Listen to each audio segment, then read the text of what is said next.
All right, thank you so much for the invitation to be here. It's been such a pleasure to puzzle through some of Fischer von Erlach's enigmas together in person. We've had everything from Flaubert to Fischer, Mount Rushmore to the Weissenhof-Siedlung, and I can't wait to see the rest of the presentations today. For my intervention, I am an art historian and architectural historian, and I will also propose a new way of reading the Entwurf. It's a kind of conceit, a provocation. I'm not saying that Fischer intended us to read his work backwards, but that is the conceit that I'd like us to think through today. Can we learn something different when we read the Entwurf from back to front? First, though, maybe it's necessary to rehearse the most predominant art historical interpretation when you read the book the right way. The idea that has been repeated in the historiography from the time of Albert Ilk through Hans Aurenhammer and other historians is this idea that there is a specific rhetorical structure for the Entwurf. Of course, it starts with the Temple of Solomon, as we've heard, and the Seven Wonders of the World, and it situates a trajectory of great buildings over a vast territorial span that lead, of course, to Fischer von Erlach's own work in the fourth book. In this way, Fischer von Erlach is making the case to the new Holy Roman Emperor, Charles VI, to whom he presented a draft of the Entwurf in 1712 to try to ensure his continued employment as court architect and inspector of buildings. Basically, Fischer is painting a picture for Charles VI that his empire, with the help of his court architect Fischer von Erlach, can take its place in this sequence. It can be worthy of reaching the greatest heights of Roman imperial architecture, but also fits in terms of grandeur and magnificence with the most incredible examples of architecture from foreign countries, which we see in the third book. The problem, from my perspective, with this common interpretation is when we get to the fifth book. Because if this is intended as a legitimizing tool, if this publication is supposed to situate the work of Fischer and also the potential greatness of Charles VI's empire in this genealogy, why would the book then conclude with a chapter that is almost exclusively devoted to vases, to a collection of vases? This is a question that has puzzled interpreters of the Entwurf for much of the 20th century, and it's something that I find especially frustrating when I look at the reception of this book. The fifth chapter, it has continuously been denigrated. The vases included are described as inexplicable by Thomas de Koff de Kaufmann.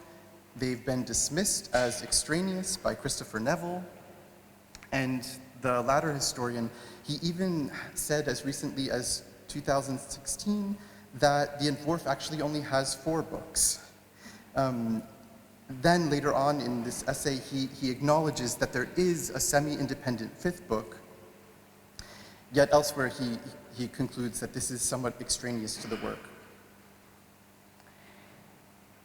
I think most troubling of all is that by denigrating the vases in this way, they get severed from the larger historical meditations of the Entwurf. And I think that somehow these vases in the 5th chapter must be an important ingredient in the way that Fischer von Erlach is thinking about the progression of time and the unfolding of history. And so I don't think it's right to leave them out of the meditations on this grand work.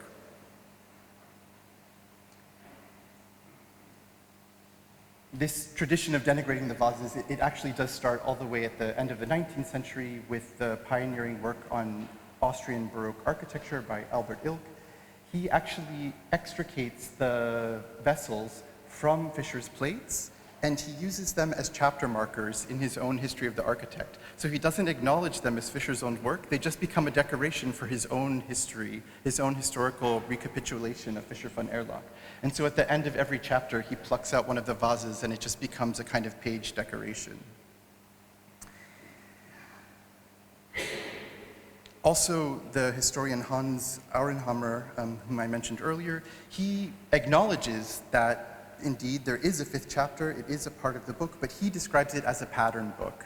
He basically separates it from the historical meditations of the first four books and says this is appended as a kind of opportunity for other architects to gain inspiration or copy ornamental motifs.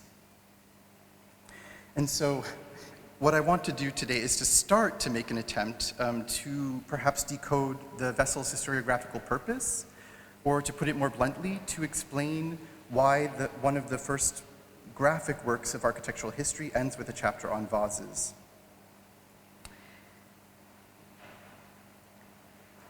I think for a number of reasons that the vases are integral to the work and that Fischer thought of them as being integral. On the one hand, we know that they were part of the manuscript that he originally presented to the new Holy Roman Emperor, Charles VI, in 1712. We know that they are attested as being part of Fischer's plans for the Entwurf by the inventory made by Carl Gustav Tessin in the spring of 1718, and maybe most importantly, they exist in the preparatory drawings, a set of 79 hand drawings, 62 of which actually end up in engraved form in the final version of the Entwurf that's published in 1721. And these drawings, you can go see them in Zagreb. We don't know exactly why or how they ended up in Zagreb, but they were discovered there in 1932 by an art historian named Arthur Schneider when he was asked to put together a new nucleus for a special graphic Sammlung within the Royal University Library in Zagreb. And as he was working through the inventory there, he came across this set of drawings. And we have 8 examples of drawings, presumably in Fischer's own hand, for preparing the engravings that would then eventually end up in the Entwurf. The other reason why I think that there is some intentionality in these vessels and the role that they might play in the 5th chapter has to do with the compositional schema. There is a specific compositional pattern that, if the image quality is good enough, hopefully you can decipher yourselves. It's a compositional scheme that is, of course, common to the Baroque era, but is deployed by Fischer in an original way and in a fairly consistent way. So 8 of the 13 vase plates, the vase folios in Book 5, they follow this same scheme. You get a pair of, the laser pointer isn't, oh, I was pressing the wrong button. There we go. You get a pair of vessels in the foreground, but pushed to the left and right of the page to leave a kind of void in the center. And in 8 times at least, in that void, there is a projection. Fischer von Erlach projects a kind of imaginary architecture. It's rendered in finer lines. It's more distant, closer to the vanishing point of his perspective. And in every case, some of the buildings were in fact realized, some of them remained on paper, but they are Fischer von Erlach's own inventions, even though he provides a provenance for the different vessels that are in the foreground. So it's an interesting constellation. Vase building vase. The vases, at least initially, are vases that Fischer claims to have seen in collections in different places in Europe, especially in Rome. And by the end of the 5th book, the vases are his own invention, paired with his own designs for buildings. So where did Fischer get this idea to incorporate vases in a work that is also displaying architecture? Well, this wasn't his invention by any means. It was part of a much more long-standing tradition that traces back into the 17th and probably even into the 16th century. On the one hand, we have the convention of thinking of the vase as an intact piece of heritage from antiquity. You're looking at the famous representation by Stefano della Bella of the Medici vase, a monumental marble crater that was sculpted in Athens probably sometime in the second half of the 1st century CE, and then sent to Rome as a garden ornament. And we see in this case a juxtaposition that you'll see again and again in these graphic representations of vases and landscapes, a kind of contrast between the intact piece of heritage from antiquity in the foreground and then an architectural fragment, or as we'll see in the next case, oftentimes the vessel is foregrounded and you get an architectural ruin in the background. So there seems to be, by implication here, an assertion that these vessels, even especially monumental large ones, even when they're imagined and not actual specimens from antiquity, there is a fantasy that vases are somehow able to survive in a more intact form, and that their intact form could provide an important clue that would help us reconstruct in our imagination something of the cultural milieu and something of the completeness of the ruined buildings in the background. And I have one more example of this particular typology, where the vase, again an imagined vessel, at least in terms of its scale, has grown to giant monumental proportions, and you have various states of architecture in ruin taken over by nature in the background. Another major impetus, perhaps, for Fischer in his inclusion of vessels and in terms of this particular compositional scheme is, of course, publications on gardens and garden architecture, and, by extension, publications on botanical science.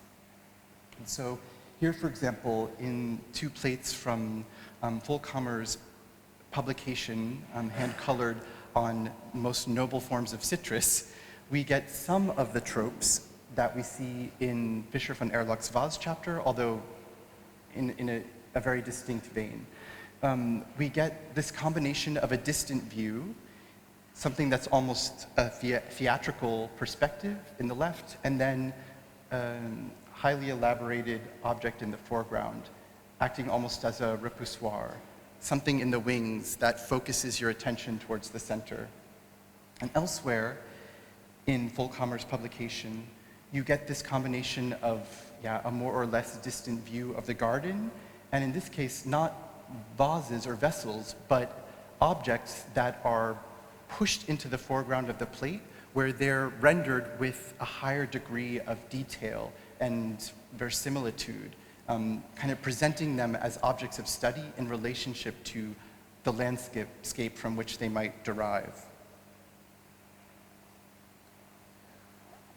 Probably the closest example that we can find to the compositional scheme of the two vessels in the foreground comes from the work of Jean Lepôtre, a series where he presents his own designs for vases, not, in this case, vases that he claims to be from distant sources in antiquity.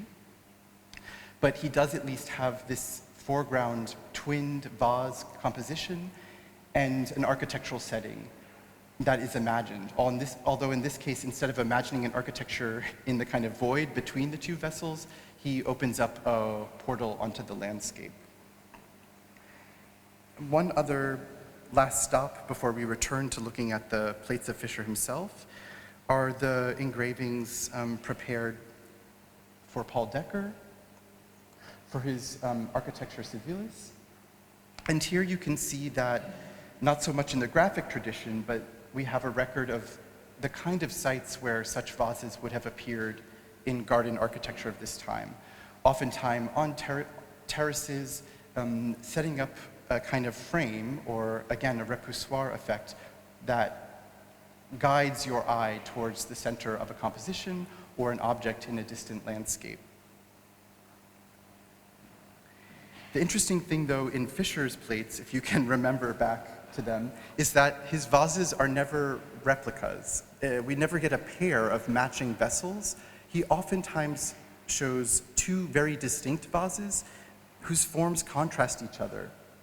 And so you almost have to imagine that you're standing not here, but in this location on the terrace, where you're in between the interval, where you get the contrast of two different vases. And this is the first of a sequence of recto-verso or verso-recto relationships that I want to point out as part of my argument that actually within the Entwurf, we're given kind of clues that we should maybe read the reverse, or even read in reverse to read the other side of the page. In terms of the vases, this results in the fact that when we see one of Fischer's typical compositions with the two vessels in the foreground and the architectural imagination in the middle, we also maybe need to think of the architecture that is behind us, because this would be a terrace with a line of vases on it. So there's also an invisible architecture implied behind the viewer. This is a kind of long preamble to again pose the question, what happens then if we start thinking in these terms, if we read from verso to recto, from back to front? I think something important happens if we at least test this proposition. If you read from the back of the book to the front, what happens is that the autobiographical character of the Entwurf becomes much more legible. There is an important assertion, of course, that Fischer started out as a sculptor. And I think that this trajectory is important to understanding his work. His father was a sculptor, and the widow of his mother was also a trained sculptor. This is the environment in which he grew up in as a turner and a sculptor before he makes his travels to Italy. And when he actually returns to the Viennese context from his stay in Italy at the beginning of the 18th century, it's not right away that he's given monumental architectural commissions, but he actually starts establishing his client base by working on pieces of decorative art. So he's given commissions for a snuff box, for a monstrance, for works of decorative stucco, and eventually for garden ornaments. These eventually turn into garden architecture, and it's only years later that he then starts to have the more important commissions for princely and then eventually imperial clients, resulting finally in the Karlskirche. I would argue that if we follow the books backward through Fischer's own trajectory, it's actually only in his later years that he starts to read the travel accounts and think of his own original training as a sculptor through the lens of these travel accounts of journeys to distant lands and through his own experiences of seeing the monuments of ancient Rome.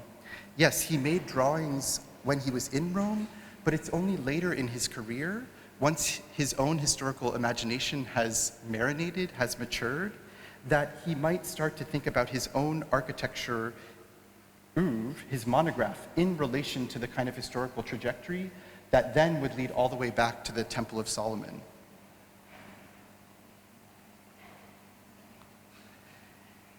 And so I have this as a reminder for, again, this autobiographical sequence that we are reminded of when we read the Entwurf from back to front.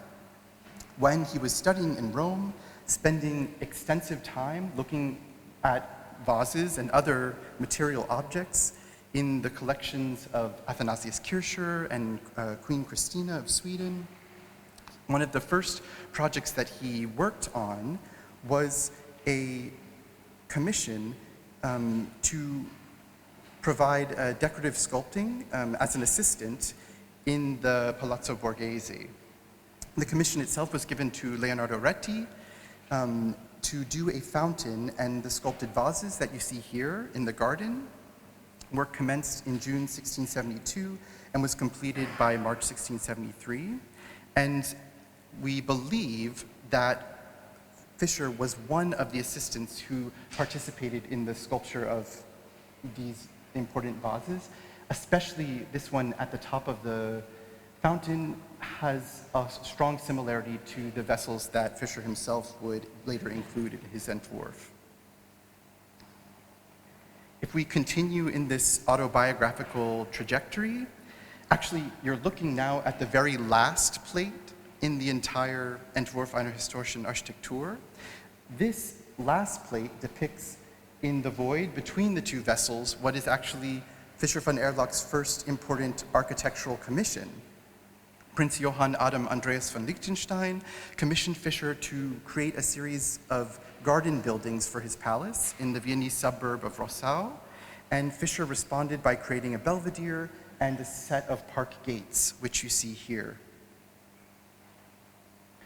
And this is the belvedere, also completed as part of that commission, the second to last drawing, second to last engraving in the Entwurf. But of course, as many previous speakers have alluded to, it's dangerous and probably very misguided to read the Entwurf einer historischen Architektur in a linear way, and I have this slide here as a reminder of that fact, but also to point to the idea that there is within the rhetorical structure of the Entwurf itself this process of looking backward, and that is because as you move through the fifth book, the vessels themselves are paired with earlier monuments that appear in the sequence.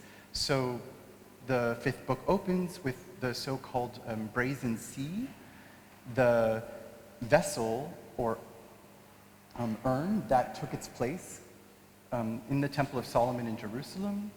Then we get Egyptian vessels, of course, reminding you to look back in the book to the examples of Egyptian architecture.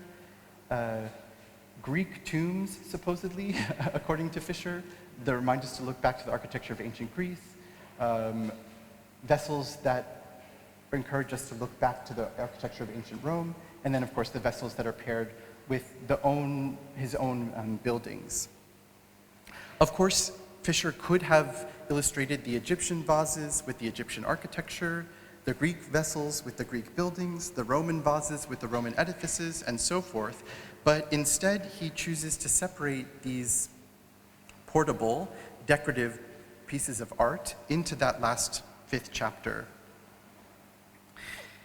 And I think, again, that this separation could point to an important difference in the material status of these objects, their ability to survive in a way that so many of the buildings depicted are unable to do, since so many of these buildings had vanished long before Fischer's own time.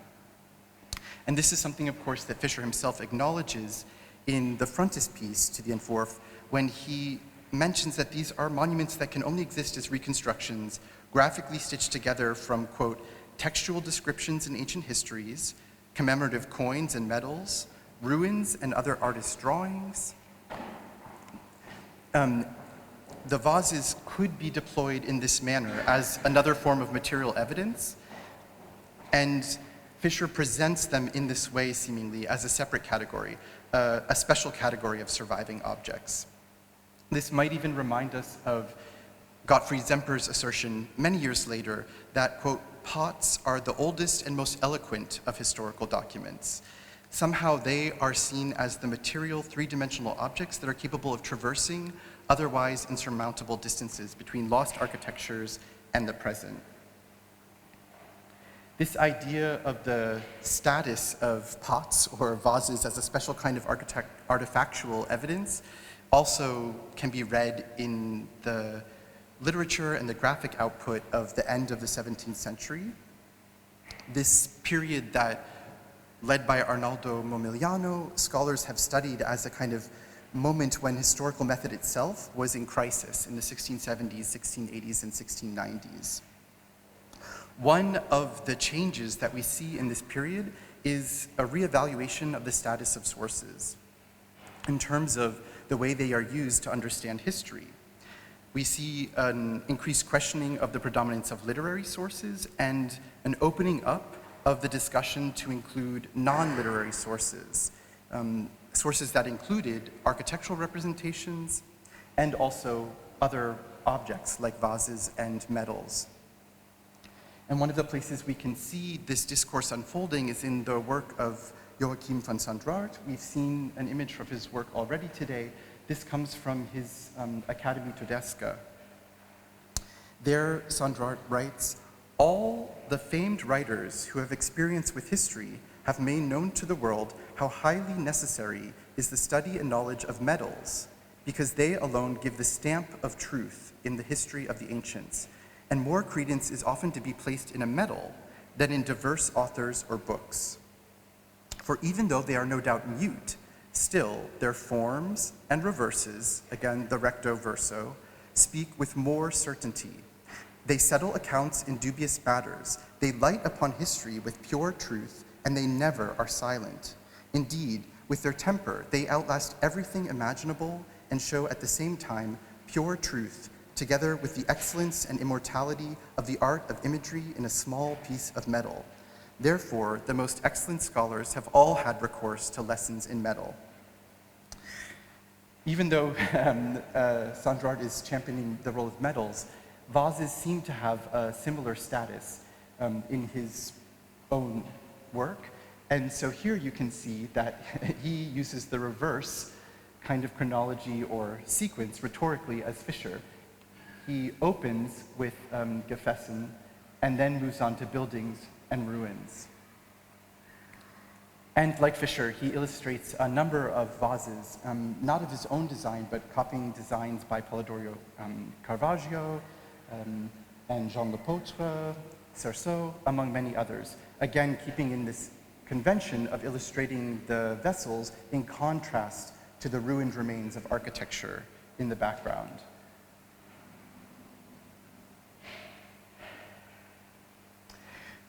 Beyond Sandrart, we see specifically this technique of verifying historical facts and building a case for historical interpretation with metals in the work of scholars like Ezekiel Spanheim, a German diplomat, jurist, and numismatist, who used illustrations of coins, and he interspersed them significantly with the text of his book as a kind of material evidence contrasted with its literary interpretation. And of course, with the convention of the recto and the verso, illustrating both sides of the coin. We see something similar in the work of Jacob Spon, that French doctor and antiquarian, who posited artifactual evidence as a symbol and proof of what happened, and placed a heavy emphasis on numismatics as providing evidentiary value. And so here we get not yet the contrast of metals and architecture, but you can see that Spon is representing the recto and verso and beginning to reimagine how the flattened relief representation on the coin might have looked in three-dimensional form as a kind of reconstruction. And finally, an example that is closest to Fischer von Erlach himself and will kind of lead us back to his Entwurf as I work towards my conclusion, that translation by Bellori on the column of Trajan, where we see in the engraving a suite of metals collected that provide a kind of evidence for the reconstruction of Trajan's Forum. And this is precisely what Fischer does. So we've seen many examples today already, but I don't believe anyone has yet drawn attention to them. But very often in the plates of his Entwurf, Fischer includes the evidence of the metals that are his inspiration, here actually drawn directly from Bellori. And so he's positing, even though everything is paper, he's showing that he's drawing on literary sources and material resources to complete these reconstructions. And this is a standby in so many of the plates of the Entwurf, often with recto and verso shown in the upper corners. To add further authenticity, it's not a standard size metal, but they're scaled differently, suggesting, again, that Fischer is reproducing an actual material artifact. And this speaks to something that was brought up in the beginning. This is a way for Fischer to attach a date and, importantly, a person, an identity of someone and their great deeds to architectural evidence and then to his architectural reconstruction. Something he does again with the triumphal arches. And he even is so careful as to distinguish, or it seems on the surface, between instances when he viewed the actual, where he might have viewed the actual metals, and cases where he was just looking at other graphic representations of metals. And so he makes that distinction in the plate with the Colossus. And this is something that he carries through all the way to his own contemporary buildings, where he almost imagines into the future a numismatist or an antiquarian perhaps coming across the well-preserved metal documenting the Karlskirche long after its actual stones have begun to crumble. But I want to conclude by pointing out, of course, that vases, which on the surface could act as artifactual evidence in a similar way to the recto and verso of the metals, of course, are not flat in the same way. They don't have a clear recto and verso. Instead, they combine a sensuous three-dimensional plastic form with often a narrative that can be read in the round. And this is something that early antiquarians already were highly conscious of and demonstrate in their graphic reproduction of vases. That on the one hand, the vessel can be read almost in a continuous scroll, and then if you want to read its contours and understand its plastic form, then you can only read it as an isolated view.